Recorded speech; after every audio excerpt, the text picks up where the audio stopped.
Não sei se você já percebeu, mas a gente andar com Deus no mundo não é nada fácil. Tem várias razões para isso, não é? A gente tem vários inimigos da nossa fé. Alguns deles estão fora de nós. Pessoas que não entendem, que não compartilham dessa mesma fé, que não têm consciência em relação à verdade. Mas há também um inimigo que é o próprio Satanás, é o diabo, é aquele que desde o início investe contra nós. É verdade, a gente está em guerra contra esse inimigo também.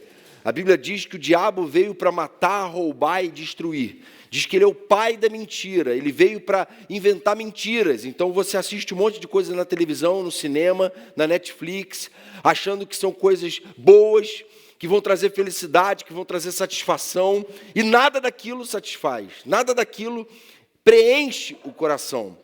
Muito do que você ouve, às vezes, de amigos na rua, nos lugares que você frequenta, muito do que você ouve por aí, não passam de mentiras, coisas que não trazem consistência para a vida. Infelizmente, alguns não descobrem isso quando são adolescentes. Vão vivendo arrogantes, se achando o máximo, e vão se arrebentando, 20 anos, 25 anos, 30, e só depois vão cair a ficha e vão descobrir que enfiaram as suas próprias vidas no meio de uma lama de sujeira, de pecado, de perdição, de autodestruição, de drogas, de prostituição, de fornicação, de todo tipo de impureza, de tudo aquilo que afasta de Deus. Só que é interessante que a Bíblia gasta algum espaço para falar de batalha contra Satanás e contra demônios, mas é um espaço pequeno demais até, se comparado com o tanto que a Bíblia gasta para falar da nossa batalha contra um inimigo que está dentro de nós. E não é um demônio que mora dentro de nós. É uma natureza pecaminosa que a gente herda desde a queda. Não tem ninguém aqui que nasceu sem pecado. A Bíblia diz que a gente já nasce pecador. A gente já nasce herdando. Por isso que você vê uma criança de 6 meses tentando manipular os pais, tentando se impor, enfrentando.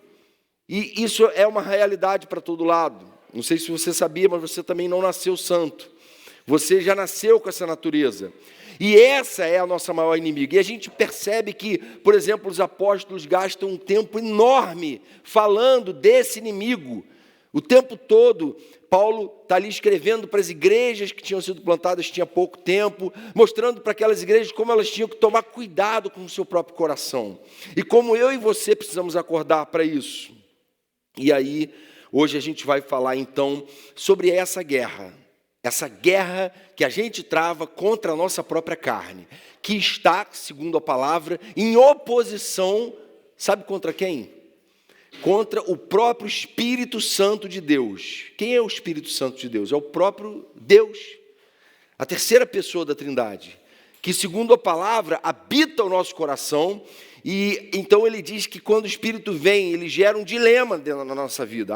Há duas forças em atrito, em conflito dentro de nós, que diz a palavra que estão guerreando, que estão militando, que são a força do Espírito de Deus habitando em nós, mas o fato de que a gente ainda tem uma natureza pecaminosa, e a gente então vive no meio desse conflito. Não sei se você já ouviu falar, mas existe rinha de galo e existe rinha de cães também. É uma coisa horrível, tanto a rinha de galo como a rinha de cães. Botam 2 animais para se digladiarem, brigarem, não é? E aí ficam provocando aqueles animais de uma forma que eles então briguem. E, invariavelmente, é óbvio que o animal mais forte fisicamente, que está melhor alimentado, que está sendo melhor cuidado, né, e ali, uma série de métodos, ele vai vencer essa batalha. Se você pegar 2 cães, um cão que está super bem alimentado, super bem treinado, e colocar ele para lutar com outro cão que já está 3, 4 dias sem comer, aquele cão que está sendo alimentado, ele vai vencer com muita facilidade aquele cão fraco. Por quê?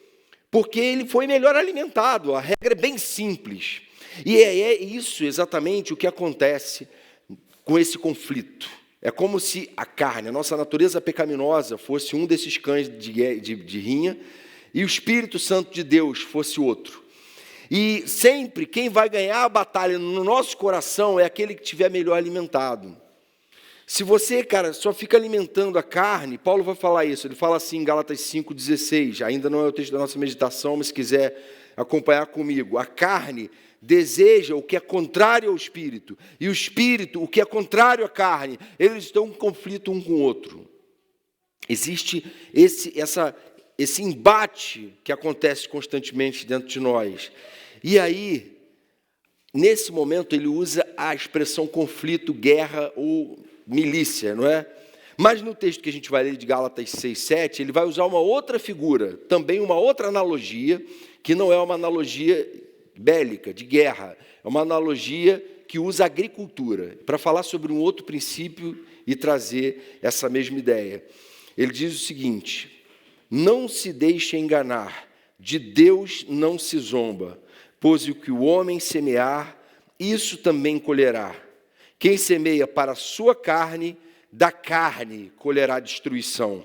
Mas quem semeia para o Espírito, do Espírito colherá a vida eterna. E não nos cansemos de fazer o bem, pois no tempo próprio colheremos, se não desanimarmos. Aqui ele usa o princípio da semeadura e da colheita. Sempre quem vai ganhar, ou sempre você vai colher, sempre você vai obter resultado a partir de ações que você teve prévias em direção a alguma coisa. E aí, eu não sei se você já teve uma experiência como essa, mas há algum tempo atrás eu decidi, depois de muito tempo sedentário, anos e anos, né, sentado, trabalhando, estudando e tal, ir para uma academia. E aí, só que a gente, principalmente a gente que é homem, a gente fica sempre com a ideia de que a gente é garotão ainda, né, Clovinho? Que a gente está sarado, que a gente está bem, que a gente não está tão mal assim, não. E a gente vai com essa ideia. Só que aí a gente começa a se exercitar e começa a perceber que o limite está lá embaixo, né? A gente não está conseguindo levantar aquele peso que a gente já levantou um dia, a gente já não está conseguindo se esticar do jeito que a gente se esticava, a gente não tem mais desenvoltura física para conseguir dar conta de alguns exercícios. A gente está enferrujado mesmo, e a gente está duro muitas vezes, a musculatura está dura, tem gordura entranhada ali, e aí a gente fala, como é que essa gordura foi parar aí, que droga. E aí a gente percebe que a gente não está tão bem assim, porque a gente começa a perceber e lembrar que durante muitos anos a gente estava alimentando o problema. A gente estava alimentando a carne, e às vezes até com carne mesmo, e carne gordurosa. E isso é claro que a conta chega. É essa a ideia do princípio da semeadura e da colheita. Não adianta, você ficou anos sedentário comendo muito, você está com sobrepeso, você está com taxa desregulada, você está sofrendo consequências, você está todo enferrujado, todo duro, você não consegue mais fazer alguns exercícios, não consegue levantar alguns pesos, você não consegue mais pegar onda, nem se fala. Quase tive um infarto a última vez que eu entrei no mar para tentar pegar onda, saí de lá passando mal, achando que ia infartar, pressão, sei lá, subiu, o que foi aquilo. Por quê?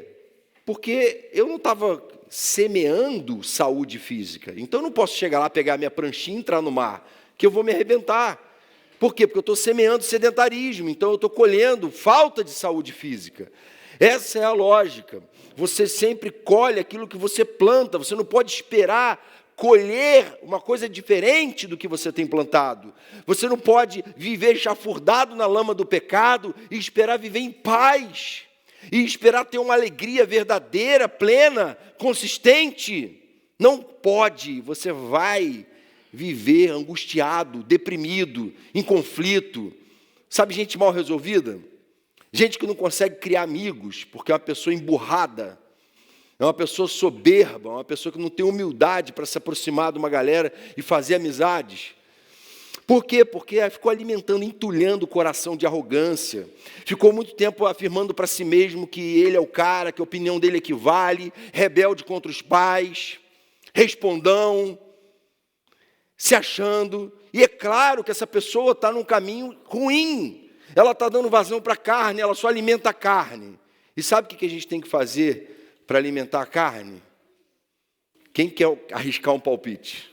Como é que a gente alimenta? O que a gente tem que fazer para alimentar a carne? É difícil? Não. Então, nada. Você não precisa fazer nada. Se você não fizer nada, se você não buscar a Deus, não orar, não ler a palavra, não vir para o retiro, seguir sua vontade. Mas a ideia é assim, seguir a vontade, você precisa fazer alguma coisa para seguir? Não, é só deixar a vida te levar. Deixa a vida me levar, entendeu? Vida leva eu. Então, você deixa a coisa rolar.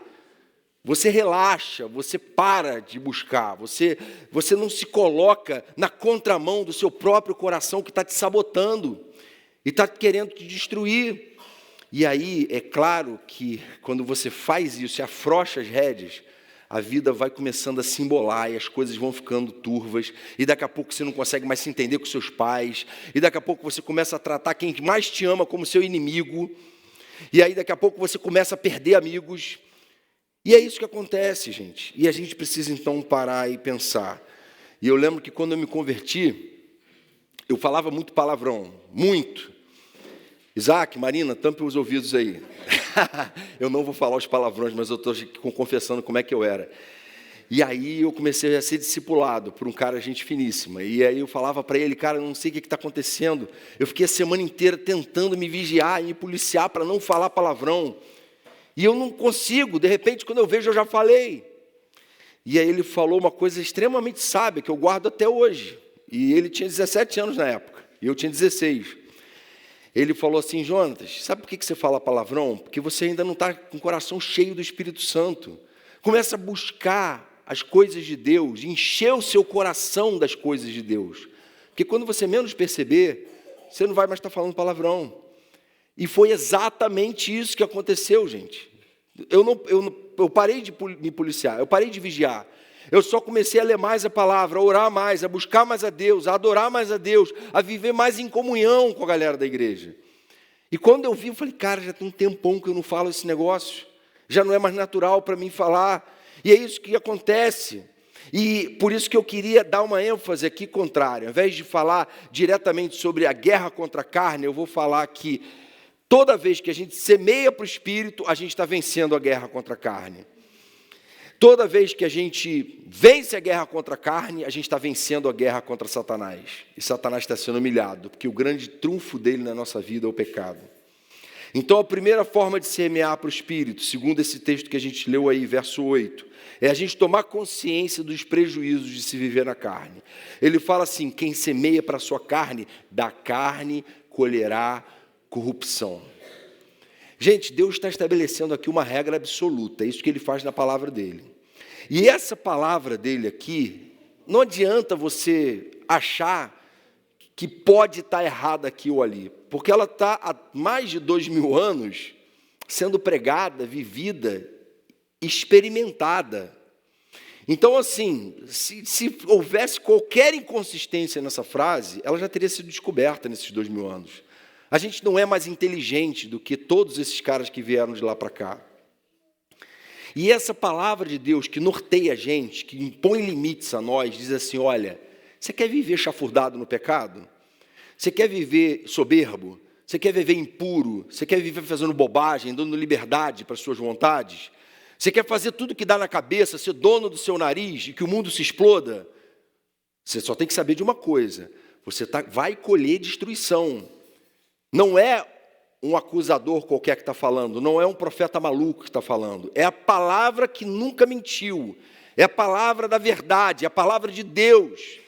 E não adianta, todo mundo que foi contra ela, todo mundo que tentou bater nessa palavra, apanhou.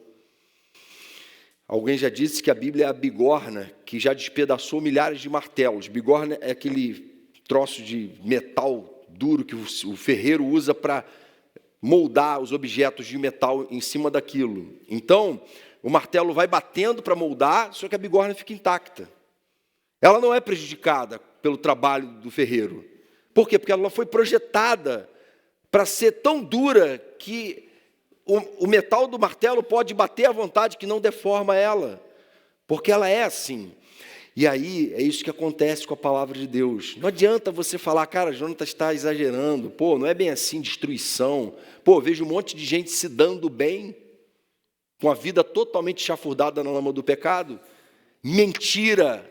Mentira. É só uma questão de tempo para você ver a vida dessa pessoa desgraçada. Vocês a gente está vindo aí de algumas décadas, da década de 60 para cá, de libertação sexual.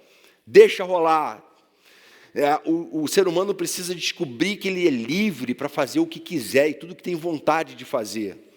E qual é o resultado das gerações, das últimas décadas? Os consultórios psiquiátricos e de psicólogos têm diminuído a frequência? Cada vez mais você vê gente, não preciso de tratar, minha alma está bem. Não está. As pessoas estão com a alma cada vez mais enferma, cada vez mais se entupindo de antidepressivo, de todo tipo de remédio para tentar sanar o problema de uma alma que está adoecida. Por quê? Porque eles resolveu liberar geral. Não tem jeito. Eu estou 30 anos à frente nessa caminhada da vida, e eu já vi muita coisa. Eu já vi diversas gerações de adolescentes crescerem, e aqueles arrogantes na adolescência, hoje, com a vida toda destruída. Porque é isso que o pecado faz, ele mantém a gente iludido, e a gente então engana a si próprio. E a palavra está falando, olha, existem prejuízos ligados a isso. John Stott, que foi um dos maiores teólogos do século XX, se não o maior, que buscava aplicar bem a palavra para a vida da igreja, ele diz o seguinte: não somos vítimas indefesas de nossa natureza, temperamento e ambiente. Pelo contrário, o que nos tornamos depende principalmente de como nos comportamos. Nosso caráter é formado pela nossa conduta. Não se engane. Você não é fruto de forças externas a você que estão te pressionando, não. Você, acima de tudo, é fruto de escolhas que você está fazendo, de condutas que você está adotando. E essas condutas às quais você está se permitindo estão te formando. E podem estar te formando uma pessoa cada vez mais virtuosa, mais agradável, que vai contribuir para a sociedade, que vai somar no mundo, ou pode te fazer uma pessoa cada vez mais insuportável, que ninguém aguenta nem estar perto. E a gente tem que parar e pensar, caramba, eu não quero ser essa pessoa, que droga, eu não quero ser destruído pelo pecado. E a gente precisa colocar um freio nisso. Será que a gente tem semeado para a carne? Quando é que a gente semeia para a carne? Vamos pensar prático aqui. Quando a gente acessa coisas que a gente não devia estar acessando na internet.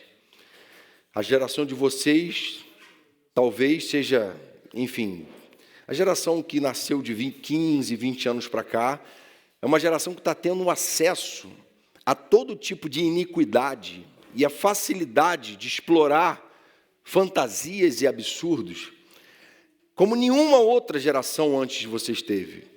E isso traz um peso muito grande. Às vezes a gente vê gente chegando do mundo aí com 17, 18 anos, desesperada, não aguenta mais o mundo, não aguenta mais ver todo tipo de absurdo, de pecado, de perversidade, de maldade. Gente que já foi abusada de todas as formas, ou já abusou e não aguenta mais ser esse abusador. Gente que já viu aonde o pecado pode levar, e quando chega na igreja fala, pelo amor de Deus, eu preciso de Deus. Porque eu estou vendo a desgraça à minha volta, e essa desgraça está tomando conta de mim também. Esse mundo está maluco, está pervertido, está perverso, está mal, e eu estou me tornando uma pessoa má cada vez mais. Então, toda vez que você vai lá e clica e começa a acessar e começa a explorar esse mundo de iniquidade, com curiosidade de descobrir, de conhecer, você está alimentando a carne, você está dando vazão a esse desejo.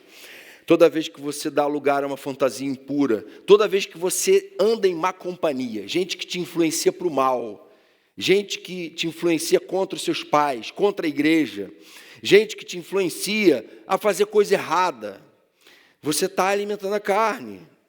Toda vez que você assume riscos em relação ao seu autocontrole, você sabe que em determinadas situações você vai perder o controle. Tem certas festinhas, boates e tal, que se você for, você sabe que você vai cair naquele lugar. Mas você vai mesmo assim. Por quê? Porque você é jovem, estou aqui para experimentar tudo e tal. E aí você vai chegar ali, vai se arrebentar, está alimentando a carne. Mas também, às vezes, de forma sutil, quando a gente abriga ressentimento, não perdoa, quando a gente se deixa chafurdar em autopiedade, que é aquela coisa de sentir pena de si mesmo, quando a gente resiste, mesmo que veladamente, a autoridades, sejam os pais, sejam as autoridades da igreja. nessas e em outras situações a gente está semeando para a carne. E aí, Gálatas 5,19, Paulo fala, ora, as obras da carne são manifestas. Quais são essas obras? Imoralidade sexual, aí envolve coisa pra caramba, inclusive internet, uma série de bobagens. Impureza e libertinagem, que é deixa rolar. Idolatria e feitiçaria. Ódio, discórdia, ciúmes, ira, egoísmo, dissensões, facções e inveja, embriaguez, orgias e coisas semelhantes a essas coisas que a gente sabe que estão erradas. E ele completa assim, eu advirto a vocês, como eu já disse em outro momento, que aqueles que praticam essas coisas não herdarão o reino de Deus, tem uma consequência eterna. Há um juízo decretado, mas isso daqui está falando de quem? De nós aqui não. Por quê? Porque a gente aqui é de Jesus, não é? Quem é de Jesus? Os que pertencem a Cristo são aqueles que crucificaram a carne com suas paixões e desejos. Aqueles que se dizem cristãos, aqueles que tomaram uma decisão por Cristo, cara, essas coisas para mim são abominação. Eu quero distância delas. E toda vez que eu caio em qualquer desses pecados, eu volto correndo aos pés de Jesus e me quebranto e me prostro e falo, Senhor, me perdoa, porque eu não quero desgraçar minha vida, porque eu quero semear para o Espírito, eu não quero viver semeando para a carne de novo. Eu tenho pavor daquilo tudo. Então, semear para o Espírito, em primeiro lugar, é a gente ter consciência dos prejuízos de viver para a carne. Em segundo lugar, semear para o Espírito é a gente tomar consciência das bênçãos de se viver no Espírito. Verso 8 ainda, mas quem semeia para o Espírito, do Espírito colherá a vida eterna. Quem semeia para o Espírito vai colher coisas boas do Espírito de Deus. Primeiro, o Espírito Santo nos dá uma nova natureza, ele regenera o nosso coração. Teve um pastor que falou isso na igreja domingo, não foi? Tinha gente atenta, hein? Tinha uma pessoa que estava atenta na palavra de domingo. Em segundo lugar, o Espírito Santo permanece em nós, ele habita em nós. A palavra diz que nosso corpo é santuário de habitação do Espírito de Deus. E em terceiro lugar, ele intercede por nós. Deus não é um Deus assim que está pronto para julgar a gente e arrebentar com a gente, não. Ele está pronto para fortalecer a gente na luta contra o pecado. De modo que tudo que ele espera da gente é que a gente semeie para o Espírito. E o fruto do Espírito é amor, alegria, paz, paciência, amabilidade, bondade, fidelidade, mansidão e domínio próprio. Ele quer que a gente busque essas coisas, que a gente tenha domínio próprio. E como é que a gente semeia para o Espírito na prática? Quem quer arriscar um palpite aí? Semear para o Espírito na prática, vamos lá. Como é que a gente faz? Isso, se aproximar de Deus. Exatamente, João. Por exemplo, fazendo seu momento devocional, buscando todo dia, ler a palavra, jejuar, não é? Orar, buscar a Deus pelos meios que Ele mesmo criou para a gente viver um relacionamento com Ele. Ele não criou a gente para viver refém, dominado pelo pecado que destrói e faz mal. Ele criou a gente para ter uma relação positiva com Ele. Só que Ele não falou assim, Jonatas, cara, se vira para me obedecer. Lê a palavra e obedece. Mas você está sozinho nessa. Não foi isso que ele fez. Ele falou, Jonatas, você tem que obedecer sim. Você foi chamado a ser santo. Mas você não está sozinho nessa luta. Há um cão de rinha que é brabo, que é forte. Só que ele só vai ter força em você se você se encher dele. É interessante esse conceito bíblico. Se encher do Espírito. Qual é a ideia de se encher, né? Você vai buscando, vai se alimentando da pessoa do próprio Deus. E ele vai se fortalecendo em você. Paulo fala em algumas situações isso, que a gente tem que se fortalecer, fazer de tudo que fortalece a nossa fé. Tem coisa que mina a nossa fé, que faz a gente ficar meio frio. E tem coisa que fortalece, que tem bons livros para a gente ler, devocionais, além da palavra que você já lê todo dia.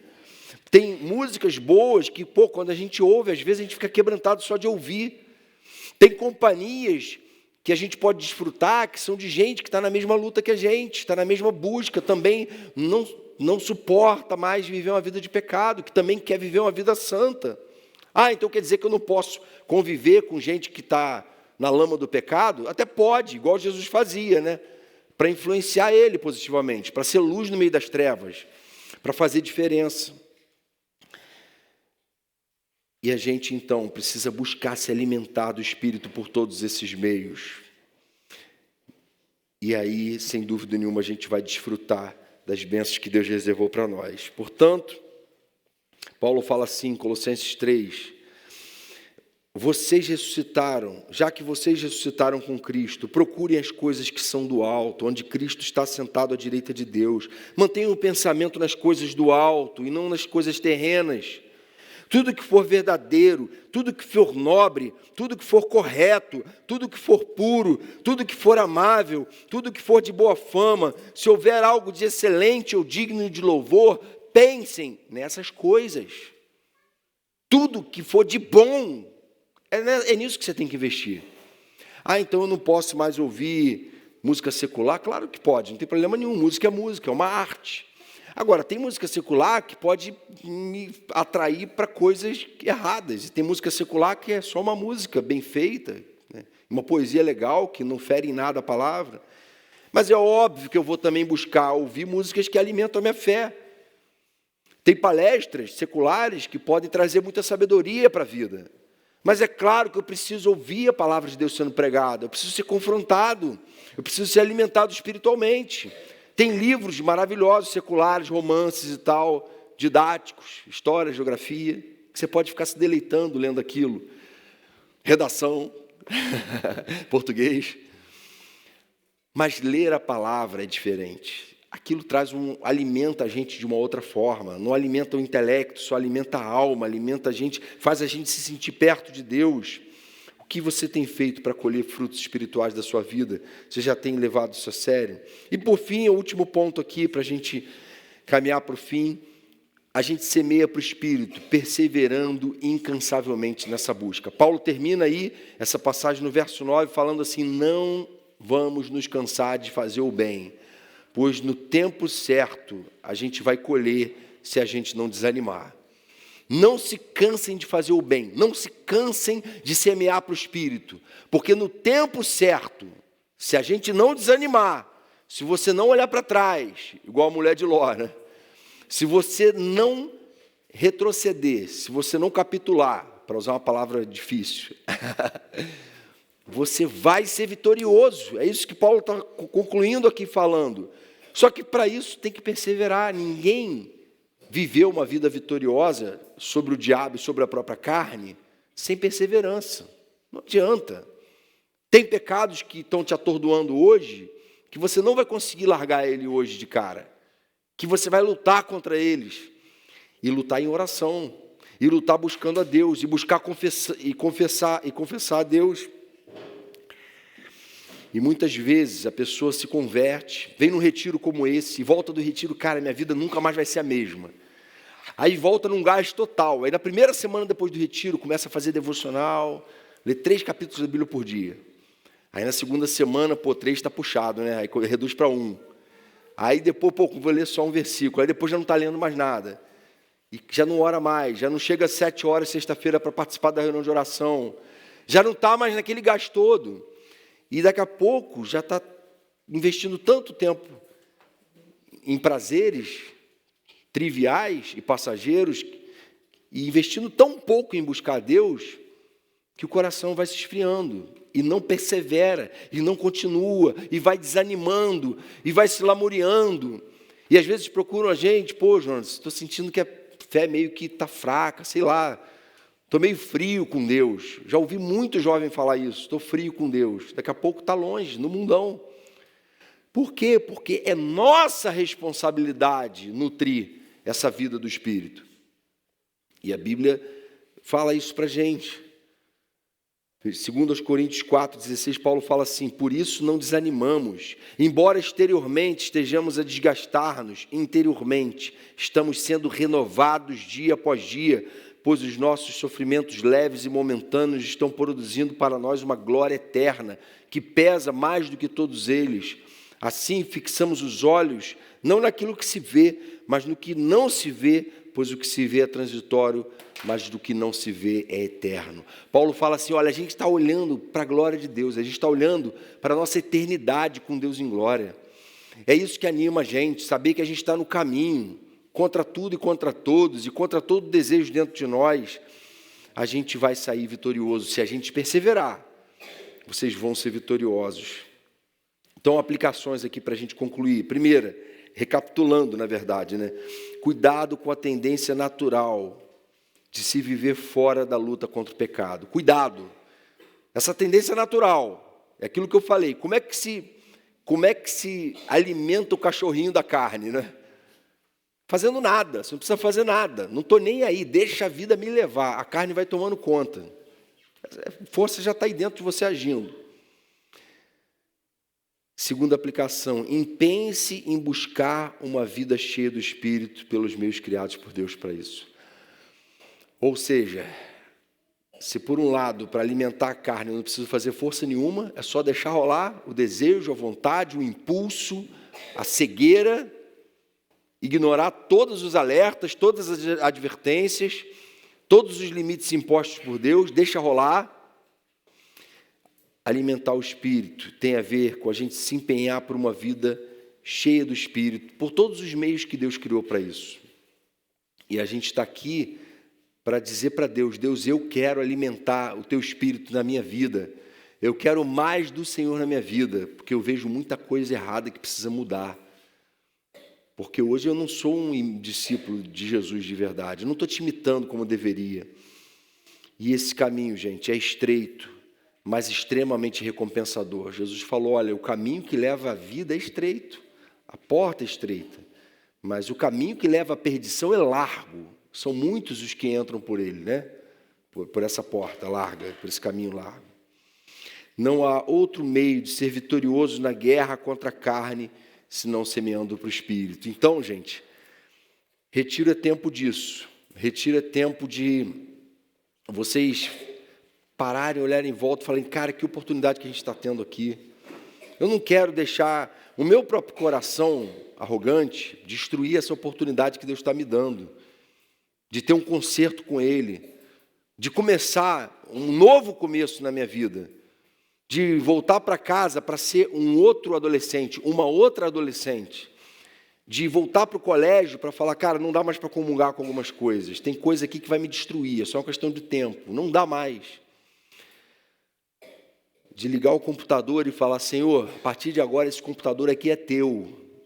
Eu só vou acessar coisas que vão fazer bem para a minha alma, coisas que vão me edificar, coisas que vão construir em mim uma pessoa cada vez melhor e cheia das tuas virtudes. E Deus quer que a gente viva vitorioso nessa luta e nessa guerra. Amém? Vamos orar? Senhor querido, obrigado por esse tempo aqui de meditação na Tua Palavra. E a gente quer, nessa noite, te pedir, perdoa tantas vezes que a gente tem investido tanto tempo em coisas que não edificam, que não alimentam, que não trazem virtude, que não trazem progresso para a nossa vida. E tantas vezes a gente não tem tempo e não se dedica ao que é mais importante, que é a nossa relação contigo. Mas a gente sabe que o chamado do Senhor para nós não é para a gente viver derrotado e humilhado diante de Satanás, o inimigo da nossa alma. Mas, pelo contrário, Senhor, a gente foi chamado a viver uma vida vitoriosa sobre o poder do pecado. Uma vida cheia do Teu Espírito Santo, cheia da Tua presença. Uma vida reconciliada contigo. Uma vida humilde, quebrantada, que aprende em todo o tempo, em todas as situações. Senhor, que o Teu Espírito se derrame sobre a vida de cada um desses adolescentes aqui nesses dias, que esse Upcamp seja um marco, e sabemos, Senhor, que ele não será um marco por causa de atividades legais, engraçadas e divertidas, porque isso a gente encontra em muitos lugares, mas ele vai ser um marco, porque o Senhor está presente aqui, e o Senhor é quem está batendo na porta e chamando aqueles que precisam se reconciliar, a abrirem essa porta, a se deixarem quebrantar e transformar pelo Teu Espírito, que eles experimentem o verdadeiro Pentecostes em suas vidas, que haja conversões aqui, que haja gente que estava até hoje vivendo escravizada pelo pecado, cega em sua própria soberba, mas que a partir de agora, Senhor, vai buscar viver uma vida de vitória contra o pecado, vitorioso nessa guerra contra o pecado na sua alma. Em teu nome que te pedimos, pelo poder do teu Espírito, Jesus. Faz assim, para a glória do teu nome, Senhor. Amém, Pai.